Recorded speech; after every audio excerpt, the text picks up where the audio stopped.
Okay, so one note that we can make about the weird sisters or the witches is their name. So we refer to them as the witches in this course because indeed they are witches. But in some of the scripts of Macbeth and sometimes in the play, Macbeth refers to them as the weird sisters. So let's talk about this for a second. For one thing, the word weird, which to us means strange, is derived from an Old English word that meant fate. Okay, so Shakespeare perhaps, and perhaps also his audience, could have been aware of the connection between weird and the word fate, because indeed, what did the witches do? They prophesy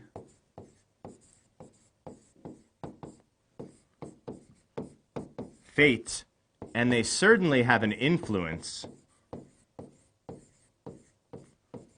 on Macbeth's fate.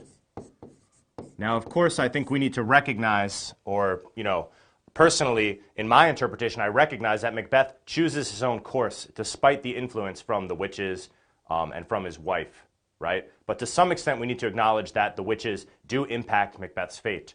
Another note that we can make about their name is that in some editions of Macbeth, weird is spelled Wayard, which some scholars have glossed to mean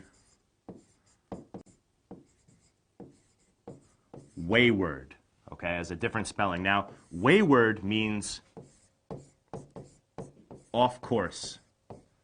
If a ship, for example, is wayward, it means it's not on the right path to its destination.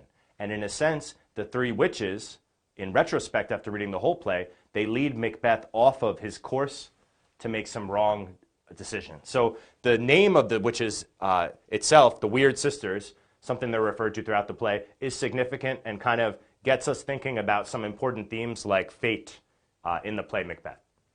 A second note I want to make about the witches is that during their incantation that they're performing in Act 1, Scene 1, they speak in paradoxes. Most notably, fair is foul and foul is fair. So what is a paradox? A paradox, simply put, is a contradictory statement. How could something that is fair also be foul, right? And fair means beautiful or pleasant or beneficial, and foul means ugly or disgusting or evil. So how could fair be foul and how could foul be fair? That's a contradiction unto itself. And we could speak a lot about the role of contradiction in Macbeth, but I think suffice it to say for now that the prophecies that the witches are going to issue to Macbeth, they seem fair, right? They seem to tell him he's going to be king. They seem to tell him that no one will defeat him until Birnam Wood comes to Dunsinane. They seem to tell him that no man of woman born can defeat him. But as Macbeth learns, these prophecies are really foul, right? Sure, he'll be king, but he's not going to be father to a line of kings. And Birnam Wood is going to come to Dunsinane in Act 5, and a man who's not of woman born in Act 5 is going to kill him.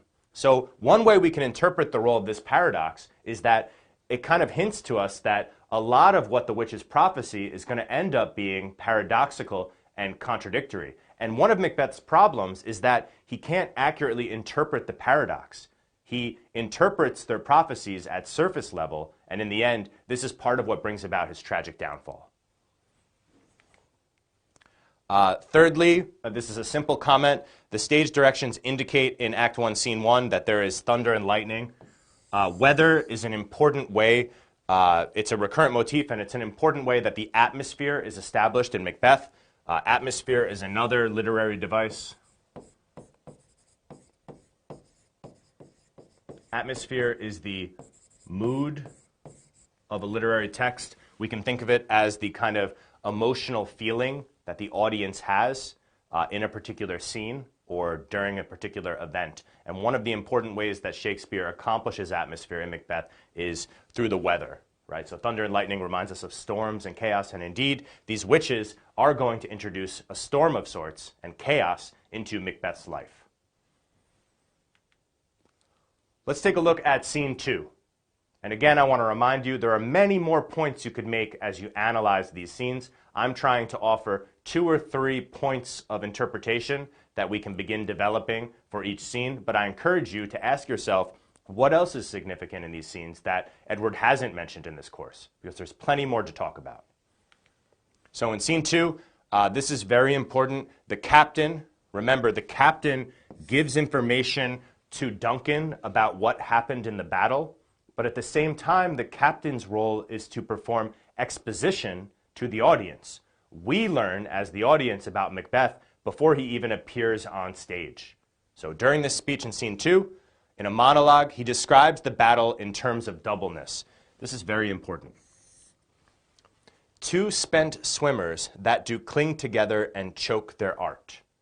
So let's pause for a moment and make sure we understand what this sentence means. He's describing the battle, by the way, that Macbeth has just won, and that ultimately Scotland has just won. And he creates an image here of 2 swimmers who are spent. And spent here means tired, right, or exhausted.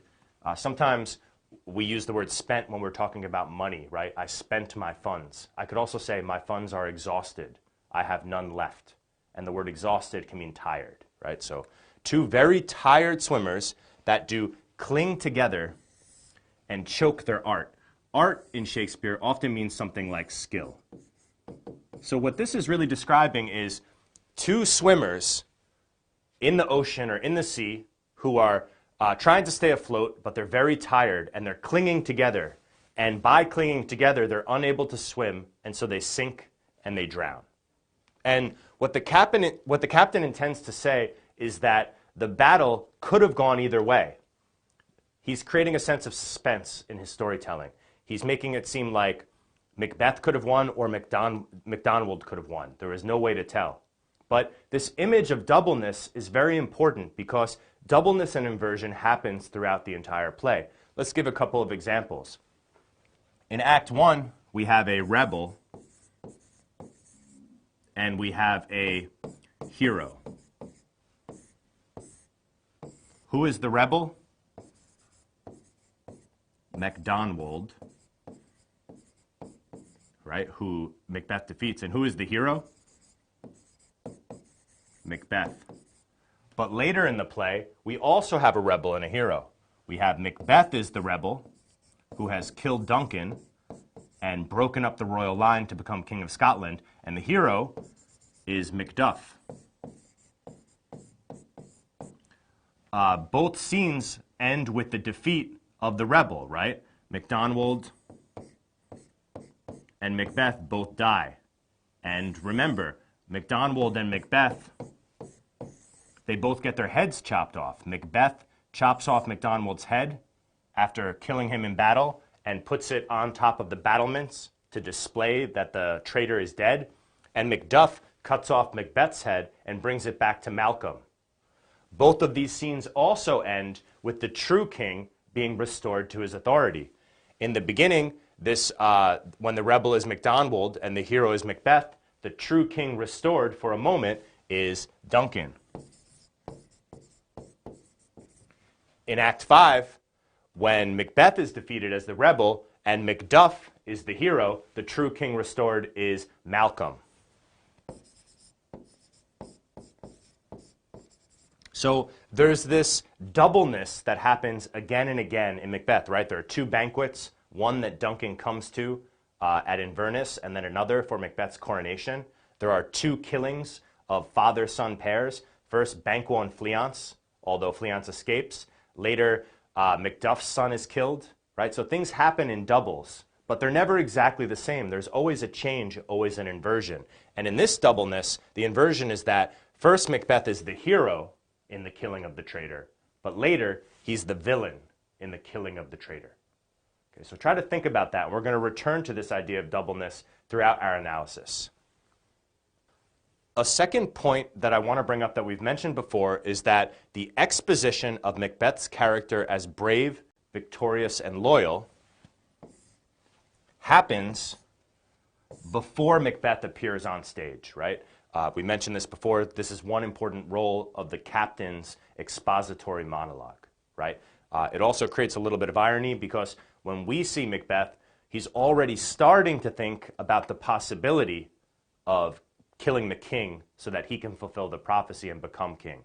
So his character exposition seems quite different from how he is when we meet him in the opening scenes of Act 1.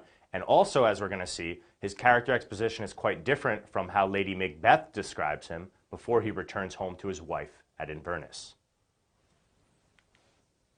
Okay, let's look at scene 3. So, scene 3 is when we first meet Macbeth. He is with Banquo, and they arrive to meet the witches, right? And they're not going there on purpose. The witches just sort of appear. They encounter them accidentally. And Macbeth's first line echoes the speech of the witches. He says to Banquo, "So foul and fair a day I have not seen." So what is Macbeth saying here, right? On the surface, he's perhaps talking about the weather, right? The day is very stormy, but sometimes when it's stormy outside, it's also kind of beautiful to look at, right? So maybe the sky is changing colors and there are flashes of lightning, and so it's foul and fair. Or perhaps he's talking about the battle, right? On the one hand, he was victorious, he's the hero, but perhaps he saw some of his friends die. He saw a lot of violence, right? Veterans always say that battle isn't as glorious as the movies make it look like, but rather there's a lot of suffering and torment involved as well. But in any case, regardless of what Macbeth means, his first lines of speech link him to the witches.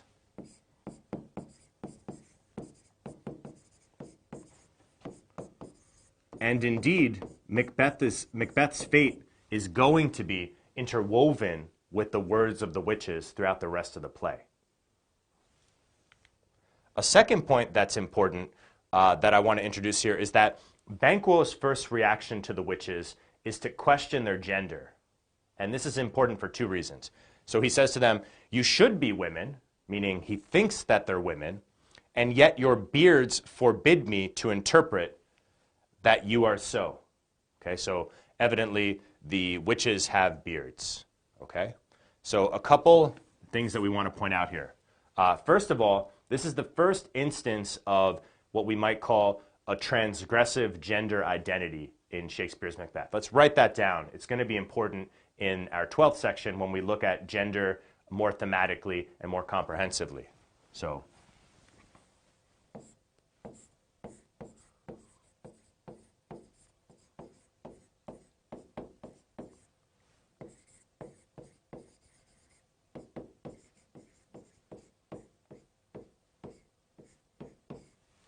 when we looked at our lesson on social conventions and social context for Macbeth, we learned that the kind of role of woman in Elizabethan society is to be a wife who serves her husband and obeys him, right? So the bearded women already are associated with masculinity rather than femininity. These women, these witches, are outside of the domestic sphere, right? They're not in a home, they're not with a husband, they're not taking care of children, and they're operating in this way that kind of breaks the rules of what women should be doing. And the word transgressive means breaking rules. So it's a very small word he uses, beard, but it brings up this idea that's going to be really important, especially when we analyze Lady Macbeth's role in Act 1 later on in our course. Okay? The second thing that's important about this is that Banquo, unlike Macbeth, thinks critically about the witch's prophecy. Now, modern readers might think that Macbeth's mistake is that he believes the prophecy, that he believes in witches, because for us in the 21st century, we think the idea of witches and perhaps of fate are silly ideas.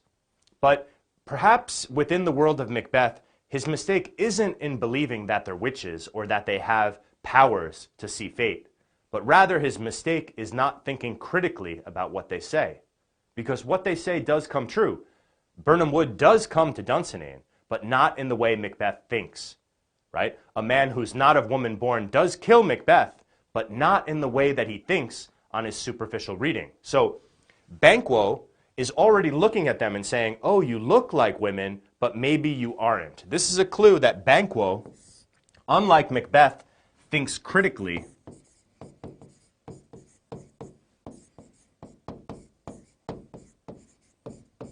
about the witches. And here he's thinking critically about their appearance, but perhaps this signals critical thinking about the content of their prophecy as well. Okay? A third aspect of scene 3 that I want to introduce is the fact that when Macbeth first encounters the witches in Act 1, he has a witness, right? Macbeth sees the witches, hears what they say, and Banquo is right beside him to see it too, right? So we know that Macbeth's not just crazy, right? Perhaps it is an illusion, but if it is an illusion, it's happening to both he and Banquo, right? Not just him. And this is a little bit different from later on. When Macbeth goes back to the witches later in the play, for all we know, Macbeth is crazy at this point. He's already hallucinating Banquo, right? He's having trouble sleeping. He's saying his mind is full of scorpions. And then he goes to visit the witches and he sees all these apparitions of the armed head and so on and so forth.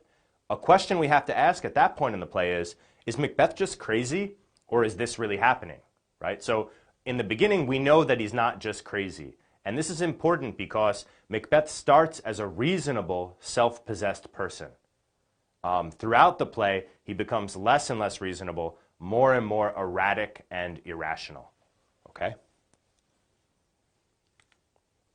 Let's take a look at scene 4.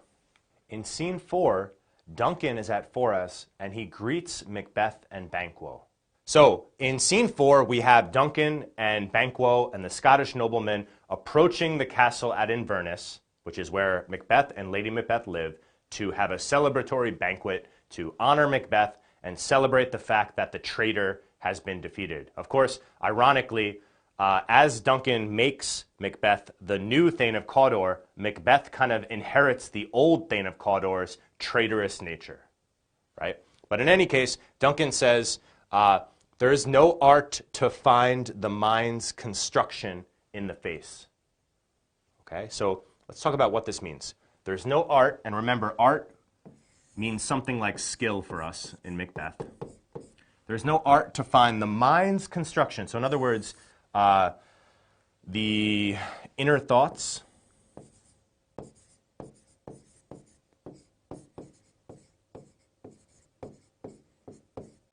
in the face. So basically what King Duncan is saying is that there's no such thing as a skill to find someone's inner thoughts in their face. Something like appearance is not the same as reality. And of course, Duncan seems to be referring to the Thane of Cawdor, right? The old Thane of Cawdor, whom he trusted, but who ended up being a traitor. But of course, there's an element of irony here, the audience knows, because Duncan may be talking about the old Thane of Cawdor, who has been defeated, but he could just as well be talking about the new Thane of Cawdor, Macbeth, because Duncan doesn't know, but we, the audience, do know, that Macbeth has received the prophecy and that he and Lady Macbeth, or Lady Macbeth by this point at least, have begun planning to kill Duncan and to fulfill the prophecy. Okay. Another element that's important here, that I think is important, is Duncan is a good king, right? Duncan rewards Macbeth right away, right? There are other important literary texts, if I can introduce an aside here. For example, Homer's The Iliad. This is Greek epic poem, a long narrative work about Achilles, right, the great warrior. And the beginning of the Iliad is kind of different because you have Agamemnon is the general and the king, and Achilles is the greatest warrior. Achilles wins a great battle, but Agamemnon steals the loot, the treasure, including the slaves, that Achilles thinks that he deserves. So there's a conflict between Achilles and Agamemnon. Achilles refuses to fight, right? So we have this kind of influence on the Western literary tradition where sometimes there's a problem between a king who treats his generals and his warriors unfairly. But Shakespeare makes very clear that there's no such justification for Macbeth's rebellion in Macbeth, right? Duncan treats him very well. He gives him the title of Thane of Cawdor. He honors him by coming to Inverness. He compliments Macbeth. He compliments his wife, right? He gives no reason for Macbeth to kill him. And Duncan says to Macbeth, I have begun to plant thee, and I will labor to make thee full of growing, right? So here we have kind of a metaphor, again, of a tree. And it's almost an image, you know, of a tree, and then like a farmer who is, you know, laboring to make the tree grow. So maybe this is a shovel here, right? So in this metaphor, the laborer or the farmer is Duncan. And the tree is Macbeth, right? So through this metaphor, Duncan makes clear that he wants Macbeth to grow and to become more powerful and more honorable in Scottish society, right? But Macbeth, of course, due to the prophecy, is so ambitious that there's only one thing on his mind, right, or eventually one thing on his mind, being king and making sure his children, his sons, will be king as well. And so this isn't good enough, right? He wants to kill the farmer, if we're to extend the metaphor. I think it's fair to say that Scene 5 is most important because it introduces Lady Macbeth, who is, you know, the second most important character in Shakespeare's Macbeth, and I think, personally, I find her the most compelling character in the play. So we meet Lady Macbeth as she's reading a letter that her husband has written her, okay? One comment I want to make here is that the letter that Lady Macbeth reads would be called a prop, right? An object used on stage,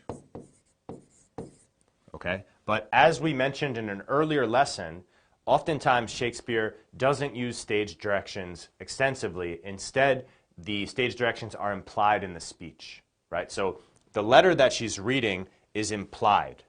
We don't have an actual note or a stage direction telling us Lady Macbeth appears on stage with a letter in her hands, whereas that's how we would see it in a more modern play. Another point I'm going to make very quickly is that the letter is in prose, right? Not poetry. A second comment that we can make is that despite the earlier portrayal of Macbeth as a fierce warrior, Lady Macbeth says he is too full of the milk of human kindness.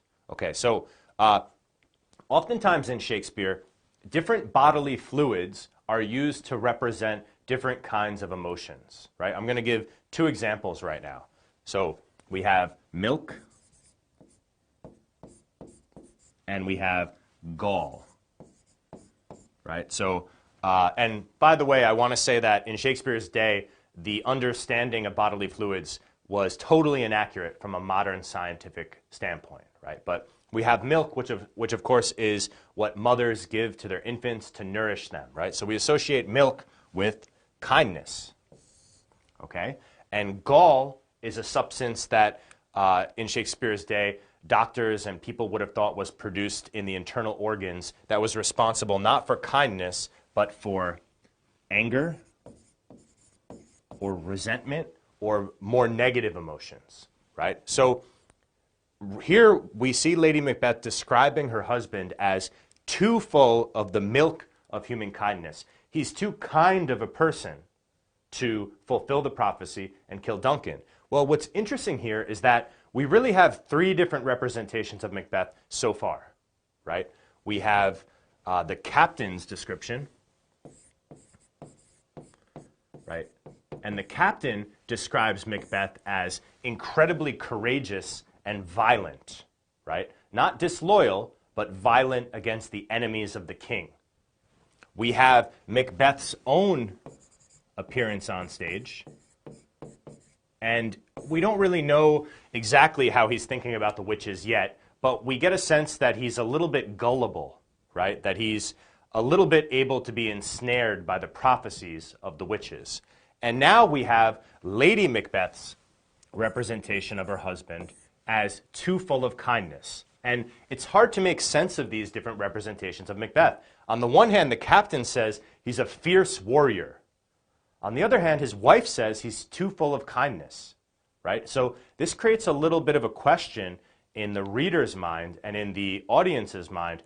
Which one of these people is Macbeth? How is he going to act, right? And the rest of the play is going to help to answer that question. We're going to find out that some of the bravery, at least, that he's known for is going to disappear when he becomes very scared after the murder, right? We know that he does seem somewhat kind, right? He, at first, doesn't want to kill Duncan. He acknowledges that Duncan is a good king, clear in his great office in Macbeth's first soliloquy. But eventually, he does go on to kill the king and does go on to become very brutal, murdering Banquo and Macduff's family, right? So we see a mix of all these different elements of Macbeth's character coming into reality throughout the rest of the play. Thirdly, and this is just an important statement for us to recognize, Lady Macbeth's characterization stands in stark opposition to the Elizabethan conception of ideal femininity, and we can add like a wife's duty, right? According to the Elizabethan marriage service that happened in a church, what were the two words that we pointed out? A wife is required to obey and to serve.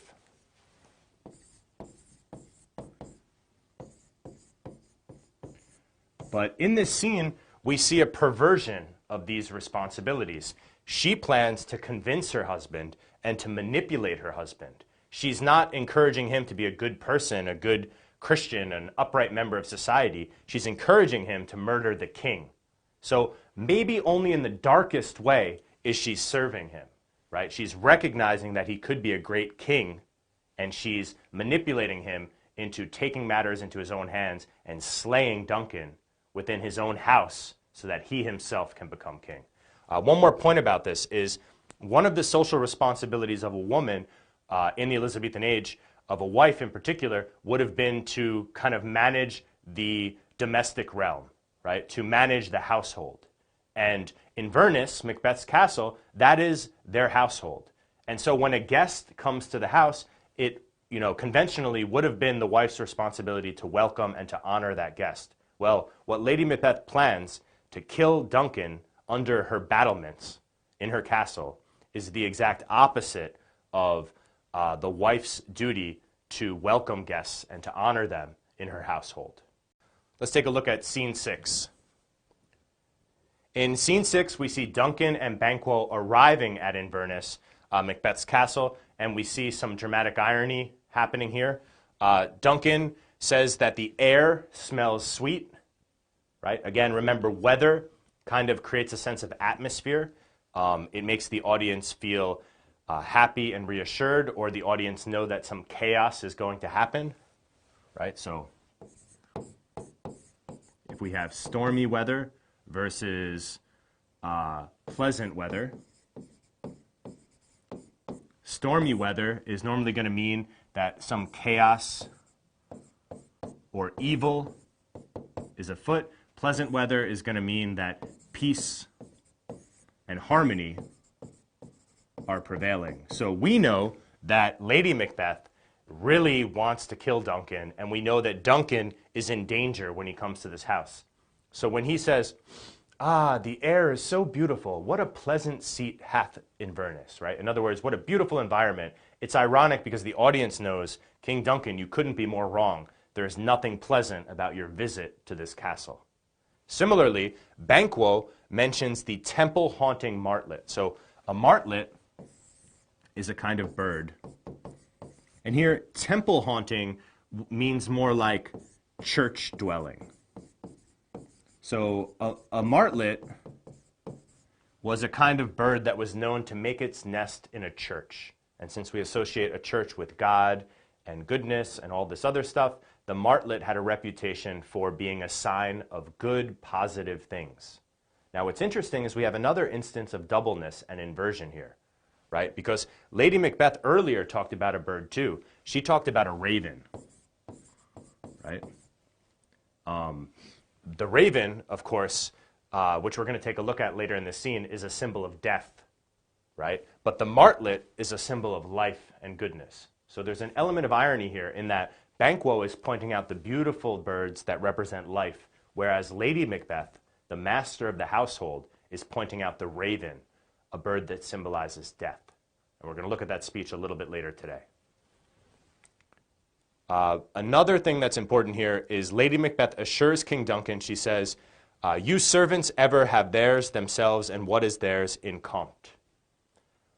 Basically, what Lady Macbeth is doing here as hostess is she's assuring Duncan that his entire party, including all of his servants, will be safe in their castle and their property will be safe.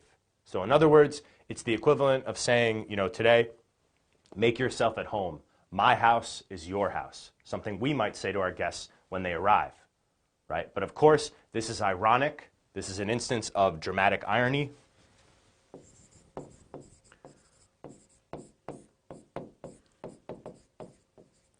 Because two of these servants, right, the guards who stand over King Duncan when he sleeps, Lady Macbeth will get them so drunk that Macbeth can kill the king. And then Lady Macbeth will smear blood all over their faces to make it look like these guards, these servants, killed the king. And then Macbeth will kill the guards to prevent them from testifying otherwise. So again, we know, the audience, that they're not going to be very kind to Duncan and their servants. And later on, they do the opposite of be kind to them. They murder them and frame them and get them drunk and basically ruin and end their lives. Okay, so very, very dark stuff going on here. And again, we can remember what Duncan says. There's no art to find the mind's construction in the face. He's completely unable to tell what people are thinking, right? Appearance and reality are not the same. Well, when Lady Macbeth appears to be a good host, welcome to my castle, you and your servants will be safe. We know, or we're going to find out, that inside she means something that's totally different and far, far darker. Scene 7 is important because it's the final scene of Act 1, and it's when Macbeth and Lady Macbeth decide that they're going to murder Duncan once and for all. One thing I want to point out here is that Scene 7 opens up with Macbeth's first soliloquy. Right? He is by himself and he is contemplating whether or not to kill Duncan. One point I want to make here is that in this first soliloquy,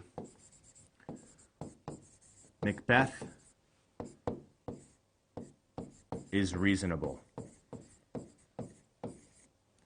And also he seems loyal. He seems like a man who's been tempted, but who decides, you know what, I'm not going to give in to temptation. By the end of the play, Macbeth is going to be completely the opposite of what his character is revealed to be here. Another point I'm going to make is that so far we have seen what the captain thinks about Macbeth. We've seen what Lady Macbeth thinks about him, too full of the milk of human kindness. We've seen Macbeth interact with the witches in Banquo. But this is the first time that we see through the soliloquy, the hallmark of Shakespearean drama, what Macbeth really thinks himself. Okay? And there are a couple points that Macbeth makes in his first soliloquy where he reasons why he should not kill Duncan. He says he would jump the life to come.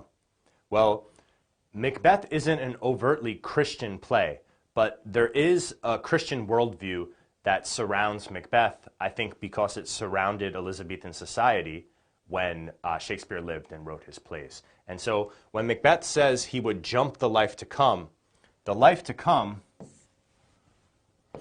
is the afterlife, right? And according to the Christian worldview, if you live a good life, to put it simply, you go to heaven, eternal paradise. And if you live a bad life, you don't go to heaven, you go to hell. Okay, so he reasons, if I kill Duncan, I will go to hell. That's a pretty good reason not to kill someone if you live in a Christian worldview. Reason number 2, he still has judgment on earth. So what Macbeth means here is that if Macbeth goes to hell, it means that God will judge him.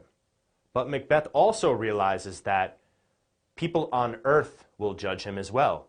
All the other Scottish noblemen, people who suspect him of what he does, they will no longer think that he is a virtuous and loyal general. Instead, they will think that he is a terrible, disloyal murderer. So that's the second reason why Macbeth doesn't want to kill Duncan. The third reason, Duncan is his kinsman, guest, and king, right? And this is kind of actually three reasons in one. Kinsman means something like cousin. So it wouldn't have been unusual for the royal family and the noble families to have had some intermarriages. So Duncan is actually a relative of Macbeth. And this is actually true of the historical King Macbeth in 11th century Scotland as well. Okay, so obviously killing someone is always bad, but killing someone in your family is even worse, right? Secondly, Macbeth brings up here that he is his guest. And a host has a very important duty to his guests, and killing a guest is the exact opposite of fulfilling that duty. And finally, as we talked about, the king is sacrosanct, right? The king is unquestioned, is appointed by God. To kill the king would be to attack God, right? It's the exact opposite of all of a human being's duty according to this political worldview that Macbeth inhabits. Okay, and finally, Duncan has been a good king, right? I've quoted this a few times throughout our course. He has been clear in his great office. Here, clear means something like rational and maybe something like pure, right? The opposite of clear would be smudged or dirty. Smudge and dirt are metaphors for badness and evil, whereas clarity and purity are metaphors for goodness and virtue. Okay, so basically in the first soliloquy, which I encourage you to go and look at very carefully, Macbeth thinks, do I really want to kill Duncan? No, I don't. If I kill Duncan, I'll go to hell. That's bad. I'll be judged by everyone else I'm friends with on earth. He's my family member. He's my guest. He's my king. And finally, he's been a pretty good king. There's no reason to kill him. Another element of Scene 7 that I want to talk about that we've mentioned elsewhere in the course is that Lady Macbeth is so powerful. It's a testament to the power of her character that she's able to change Macbeth's mind. By the end of his first soliloquy, Macbeth seems pretty decided that he's not going to kill Duncan.